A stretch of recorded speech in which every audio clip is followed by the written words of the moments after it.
If you have Realme Narzo 70 Turbo and you want to hide your application, then this is the video for you. You don't have to download any kind of third-party app. Simply open your settings, scroll down and then click on security and privacy. Scroll down and then click on hide apps. There it will show all the applications which are installed in your smartphone. Now select the application you want to hide. For example, I want to hide my files by Google. Enable this. Now you have to set a privacy password. Click on settings. You can set a 6-digit password or you can use a different password type. You can use pattern, 4 to 16-digit password or alphanumeric. Here I select pattern, then draw your pattern and then confirm your pattern. Answer a security question and then click on this right icon. Now you have to set an access code.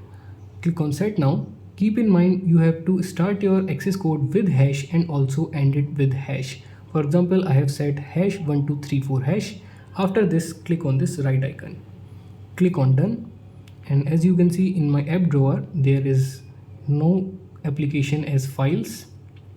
Now to access your hidden application, simply open your dialer and then type your access code.